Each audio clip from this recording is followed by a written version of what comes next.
when I'm talking about idols in finance and journalism, you are one of mine. You have Trent. Run the gambit. For those that don't know you, let me introduce you real quick.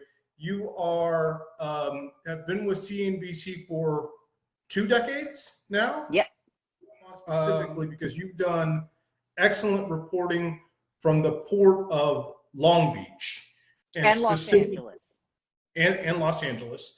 And specifically what's going on there. I lost your video. I guess you'll pop back up. I am back, I hope. Yes. Sorry, yeah, I got somebody's trying to sell me a car warranty there for a second. Yeah, that's my people. Pick up the phone.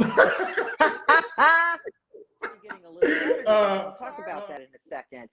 By the latest report I saw, there is still about a record 100 plus container ships parked off the coast of Los Angeles and Long Beach ports, waiting for, maybe 9-10 days to get an appointment. And one thing that CNBC reported today is that ships are now starting to show up without appointments. They're just popping in. So they're like trying to crash the party on top of already a very crowded situation. I see you as an innovator in the space, and this is a conversation about innovation. So, and I just anticipate it being like I think all our conversations are going to be Trent, pretty casual, where we talk about, your perspective. I think I see you as a thought leader. I've watched a ton of your content and read a lot of your stuff, and I think voices like yours just need to be out there more. So, but yeah, if we can. I call you the queen in the north, Jennifer Carroll.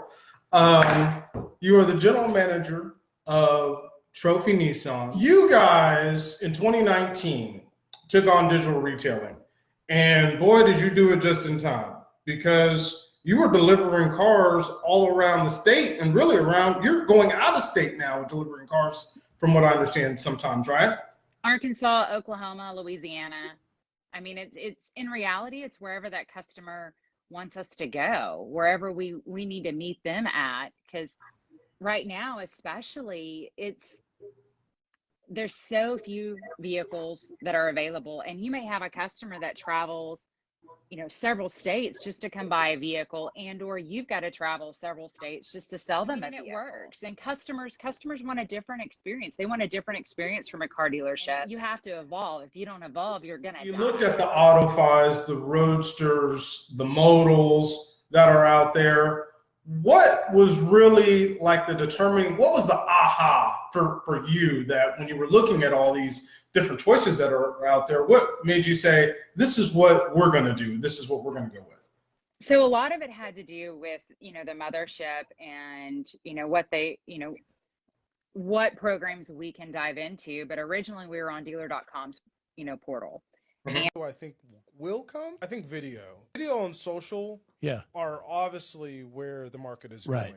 Yeah. I think there is a migration slightly away from traditional websites. And that doesn't mean websites are going away. Correct. Right. But using that as the advertising or the mechanism to move inventory, cars, drive traffic to your service department, whatever the case may be, that there's a different avenue to use video and different techniques to create those ideas to get people to your place. You're picking up what I'm putting down. So we're live.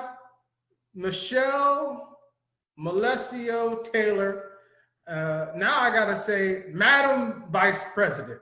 Oh my gosh. Yeah, Madam Vice President. Oh my gosh, ma'am and all. Trent, you're a mess. Thank you so much. That means a lot coming from you. You and I go back way, way, way back. So yeah, full disclosure, we do know each other. we unlike some of my Facebook friends, we actually have met. And with the master plan, Jason, I'm so sick of hearing your name and your company that I had to bring you on to talk about it, because I was tired of talking to other people about you. That, and it's good to hear that we're being talked about. It's been 9 years since we've been trying to help dealers with inventory and lead management, and but you said something that I really want to expand on, because you help dealers nationally. What is the biggest problem that you see right now post-pandemic? We just had a Ford call talking about this. after the pandemic, what do you see as happening in our industry that wasn't happening before? Okay. One, two, and it's been happening. One situation when it comes to used cars is we're seeing a lot of sloppiness on subscriptions and stuff, because you used to be able, 2 years you could get away with it. People were still paying stupid money for them. So I think the marketing and merchandising story has gotten sloppy. Because there is so much knowledge, but to introduce you, are the CEO of Fixed Ops Digital.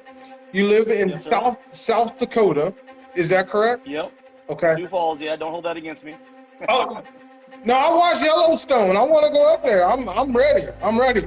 But yeah, so many ideas, so many companies are coming out of South Dakota, Montana, Iowa, like where we don't think, you know, the coastal knowledge is. Is it just because y'all don't get to do anything during the winter and you can just think up everything? Is that what's going on?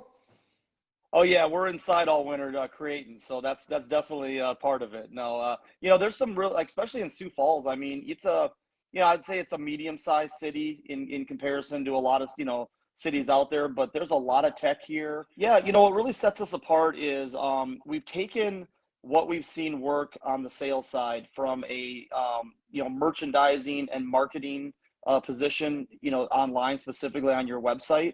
And we've moved all of that over to the service side. Right? I mean, right out of the gate, a lot of talk about Carvana. Okay, moving towards the ordering system. You know, the future of car retailing. You know, maybe not having a 120-day supply for those that you've gotten on the car business. That means like 500 cars being sitting on the lot. You know, this is my prediction. All right. Number one, I believe that there's going to be an all-out, drag-out war between all of the individual state associations, maybe taking it all the way to NADA, and a few of, if not all of the manufacturers, when it comes to the franchise laws and when it comes to distribution and when it comes to, you know, all of that type of stuff. I think at the end of the day, there's going to be some type of an amicable settlement. And as you know, when things work out fair, that just means that one side got what they wanted and the other side can't complain about it. To come into the dealership and go through the rigmarole. If you're saying, Mr. Dealer, if you're saying that this is your price on the vehicle, then good, I'm in. Because if there was not a certain population, a certain segment of buyers that want that type of a buying process, then Carvana would not have sold the 425,000 cars that they sold last year.